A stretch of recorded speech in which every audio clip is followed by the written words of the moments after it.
ಎಲ್ಲ ಸ್ಪರ್ಧಾ ಮಿತ್ರರಿಗೆ ನಮಸ್ಕಾರ. ಸ್ನೇಹಿತರೆ, ಇಂಗ್ಲೀಷ್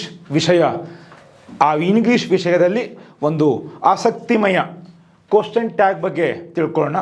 ನಿಮಗೆಲ್ಲ ಗೊತ್ತಿರೋಂಗೆ ಕ್ವಶನ್ ಟ್ಯಾಗ್ ಬಹುತೇಕವಾಗಿ ಗೊತ್ತಿರುತ್ತೆ. ಇದು ಬಹುತೇಕ ಅತಿ ಮುಖ್ಯವಾಗಿ ಸರ್ವನಾಮ ಮತ್ತು ಸಹಾಯಕ ಕ್ರಿಯಾಪದದ ಮೇಲೆ ಅವಲಂಬನೆ, helping verb and pronoun. Okay, and ಬಹುತೇಕವಾಗಿ ಗೊತ್ತಿರೋದು ಪಾಸಿಟಿವ್ ವಾಕ್ಯ ಇದ್ದಾಗ ನೆಗೆಟಿವ್ ಕ್ವಶನ್ ಟ್ಯಾಗ್ ಮತ್ತು ಅದರ ವೈಸ್ ವರ್ಸ, ಅಂದರೆ ನೆಗೆಟಿವ್ ಇದ್ದಾಗ ಪಾಸಿಟಿವ್. ಓಕೆ, ಆದರೆ ಕೆಲವೊಂದು ವಾಕ್ಯಗಳಲ್ಲಿ ವಿಶೇಷವಾಗಿ ನೆಗೆಟಿವಿಟಿಯನ್ನು ನೇರವಾಗಿ ಕೊಟ್ಟಿರೋದಿಲ್ಲ. ಉದಾಹರಣೆ ಇಲ್ಲಿ ನೋಡಿ, ಒಂದು ವೇಳೆ ಈ ವಾಕ್ಯದ ಕ್ವಶನ್ ಟ್ಯಾಗ್ ಮಾಡಿ ಅಂತ ಹೇಳುವ ವಾಕ್ಯದಲ್ಲಿ ಈ ಪದಗಳು ಬಂದರೆ ಯಾವುದು?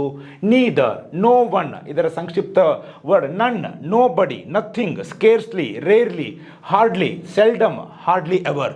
ಈ ಎಲ್ಲ ಪದಗಳು ಬಂದರೆ ಇವೆಲ್ಲ ನೀವು ನೆಗೆಟಿವ್ ಅಂತ ತಿಳ್ಕೋಬೇಕು. ಕ್ವಶನ್ ಟ್ಯಾಗ್ ಮಾಡಬೇಕಾದ್ರೆ ಏನು ಮಾಡಬೇಕು? ಪಾಸಿಟಿವ್. ಓಕೆ, ಸೊ ಇವೆಲ್ಲ ಬಂದರೆ negative, question tag should be in a positive. Yes, example for this. Yes, Akshay hardly ever sings. ಯಾರೋಡ ಬಂದಿದೆ ಸ್ನೇಹಿತರೆ? Hardly ever. ಇಲ್ಲಿ ನೀವು just ಕಲ್ತಿದ್ದೀರಾ.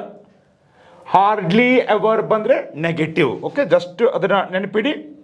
S, hardly ever sings. Akshay ಹೀದಲ್ಲಿ ಬರ್ತಾರೆ. ಎಸ್ ಬಂದಿರೋದ್ರಿಂದ ಇದು simple present tense. So he, she, it simple ಪ್ರೆಸೆಂಟಲ್ಲಿ ಬಂದಾಗ ಹೆಲ್ಪಿಂಗ್ ವರ್ಬ್ ಯಾವುದಾಗತ್ತೆ? ಡಸ್ ಆಗುತ್ತೆ. ಆ, ಯು, ದೇ, ವಿ ಇದ್ದಾಗ ಡೂ ಆಗುತ್ತೆ. ಹೀ, ಶಿ, ಇಟ್ ಇದ್ದಾಗ ಸಿಂಪಲ್ ಪ್ರೆಸೆಂಟ್ ಟೆನ್ಸಲ್ಲಿ ಯಾವಾಗಲೂ ಏನೋ ವಿಶೇಷ, ಏನೋ ವಿಭಿನ್ನ. ಓಕೆ, ಹೀಗಾಗಿ ಇದನ್ನು ಮೊದಲು ನಾವು ರಫಲ್ಲಿ ಈ ರೀತಿ ಬರ್ಕೋಬೋದು. ಹೀ ಅಂದರೆ Akshay does not sing. Akshay ಹೀದಲ್ಲಿ ಬರ್ತಾರೆ. ಅದನ್ನು ನಿಮಗೆ ಈಗಾಗಲೇ ಹೇಳಿದ್ದೀನಿ. Akshay he does not sing. So ಏನು ಬಂತು ಸ್ನೇಹಿತರೆ? Does not. ಸರ್ವನಾಮ ಯಾವ್ದು ಬಂತು? ಹಿ. ಹೀಗಾಗಿ ಡಸ್ ನಾಟ್ ಇದರ positive does, he. So this is the question tag of Akshay hardly ever sings. ಯಾವಾಗ ಗೊತ್ತಾಗುತ್ತೆ? Hardly ever is a negative word ಅಂತ ಇದ್ದಾಗ. ಓಕೆ, ಸೊ ಈ ರೀತಿ ಸಾಕಷ್ಟು ಆಸಕ್ತಿಮಯ ವಿಷಯಗಳನ್ನ ಕಲಿತಾ ಇರೋಣ. Thank you very much. All the best.